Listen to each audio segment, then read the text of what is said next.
आदाब, मैं हूं मुमताज आलम रिजवी और इस वक्त हमारे साथ मौजूद है मेंबर पार्लियामेंट और कांग्रेस माइनॉरिटी डिपार्टमेंट के चेयरमैन और मारूफ शायर इमरान प्रताप गढ़ी साहब। हुकूमत बनाते बनाते रह गए। क्या आपको नहीं लग रहा है कि जो चेहरे की मांग थी कि कोई चेहरा होता अगर इंडिया के साथ, चाहे जो भी होता, या उसकी वजह से रुक गए या कहाँ कमी रह गई? देखिए, गठबंधन धर्म की अपनी जरूरतें होती हैं। हम उसके साथ चल रहे थे, जो एक उसका एक बेसिक रूल है, हम उसको फॉलो कर रहे थे। हाँ, ये सच बात है कि बहुत थोड़े से हम मतलब सरकार बनाने से रह गए, लेकिन ये जीत बहुत बड़ी जीत है। ये प्रधानमंत्री की नैतिक हार है। 400 पार का जुमला दे रहे थे, 250 नहीं पार कर पाए। तो आप सोचिए ना, प्रधानमंत्री कितनी बुरी तरह हारे हैं। उनका उतरा हुआ चेहरा, उनके कपड़े ना बदलने का जो नई परंपरा शुरू हुई है, वो बता रही है कि चुनाव तो वो हार गए हैं, सरकार भले बना रहे हैं, लेकिन मन से तो वो हार गए। अब वो मन की बात नहीं कर पाएंगे, ये तो तय है।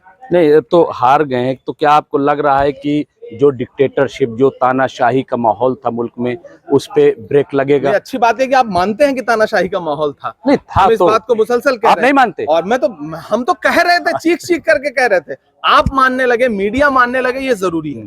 बिल्कुल कम होगा। हम जब बहुत कम नंबर में पार्लियामेंट में थे, तब भी हम सरकार का गिरेबान पकड़ने से पीछे नहीं हटते थे। हमें सस्पेंड कर दिया जाता था।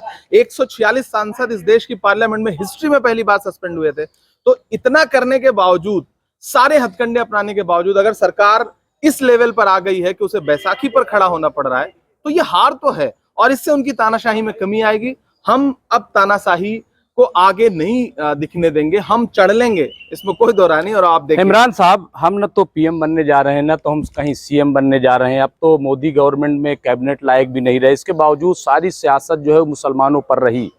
और एक तरह से देखा जाए तो आरएसएस और बीजेपी कम से कम ये माहौल बनाने में कामयाब रही कि अपीजमेंट के नाम पे मुसलमान को साइडलाइन कर दिया जाए। क्या इससे, बतौर आप माइनॉरिटी चेयरमैन, एक बड़ी पार्टी के जो प्रिंसिपल अपोजिशन होने जा रही है, उसके आप चेयरमैन हैं, कैसे आप इसको निकालेंगे, क्या कहेंगे? देखिए, इस इलेक्शन में एक चीज ये भी खुल के देश के सामने आएगी। नरेंद्र मोदी का जो सबका साथ सबका विकास का नारा था, वो दरअसल एक कोरी बात थी, झूठ था। और चाहे वो सैयद जफर इस्लाम हो, चाहे वो मुख्तार अब्बास नकवी हो, या फिर एमजे अकबर हो, शहनवाज हुसैन हो, सारे लोगों को मेन स्ट्रीम से भारतीय जनता पार्टी की पॉलिटिक्स से उठा करके कहां रख दिया गया है, पता भी नहीं चल पा रहा है। तो उनके नारे का जो ढकोसलापन था, वो देश के सामने आया। रही बात माइनॉरिटी पॉलिटिक्स की, तो माइनॉरिटी पॉलिटिक्स पुरजोर तरीके से देश में स्टेब्लिश है। अच्छे लोग पार्लियामेंट में जीत करके आए हैं, नए लोग जीत करके आए हैं। और अब आप देखिएगा कि मुझे पूरा यकीन है कि जो नई लीडरशिप उभर करके सामने आई है, यंग लोग जीत करके आए हैं, पहली बार जो जीत करके पार्लियामेंट आए हैं, वो कोई ना कोई इंकलाब जरूर बरपा। इमरान साहब, एआईसीसी में 2006 से कवर कर रहा हूँ। मुस्लिम जो तर्जुमान होते थे वो बाकायदा आते थे, आईसीसी के पोडियम से बोलते थे।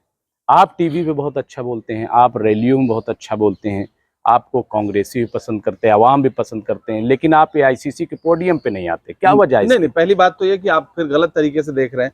इस देश में नहीं, एज ए तर्जुमान, राहुल गांधी, प्रियंका गांधी, किसी भी मुस्लिम को मैं जो कह रहा हूँ, मेरी बात सुनिए। राहुल गांधी जी, प्रियंका गांधी जी, खरगे जी के बाद इस देश में मैंने तकरीबन 65 रैलियां की हैं।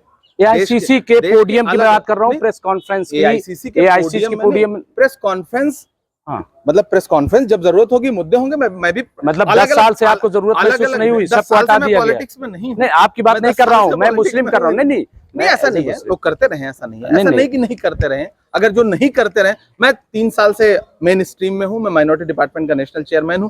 मैं हर दिन एआईसीसी में जब भी बैठता हूं, मैं बाइट देता हूं, लगातार बोलता हूं।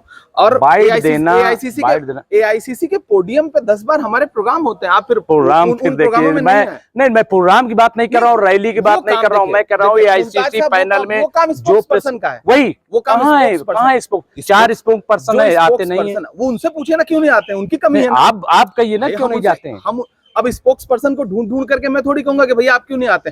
हम अपनी बात रख रहे हैं, वो आकर के बैठे, आप उनको पकड़िए ना, क्यों नहीं आ रही है, तो उनकी कमी है ना, पार्टी थोड़ी उनको मना कर रही है। चलिए, अच्छा, कांग्रेस जो है ऑफेंसिव हुई है, ये तो बहुत अच्छी बात है, बहुत ऑफेंसिव हुई। राहुल गांधी ऑफेंसिव हुए, इमरान प्रताप गढ़ी, सब ऑफेंसिव। माइनॉरिटी के नाम पे डिफेंसिव क्यों है? कब तक रहेंगे? कौन डिफेंसिव है? अरे, आपको नहीं लग रहा है? बिल्कुल, नाम लेते हुए डर रहे हैं। मैं लगातार मेरा नाम इमरान प्रताप गढ़ी है ना।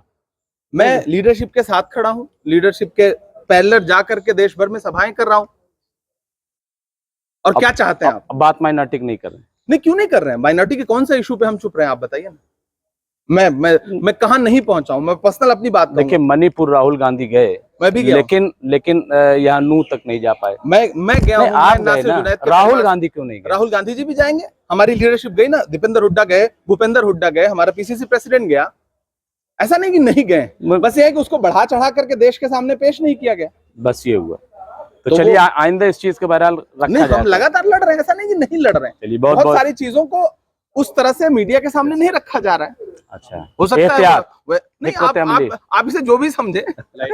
चलिए, बहुत बहुत शुक्रिया। तो ये थे इमरान प्रतापगढ़ी, जो माइनॉरिटी इश्यूज पे और मुल्क के इशू पे बात कर रहे थे। बहुत बहुत शुक्रिया।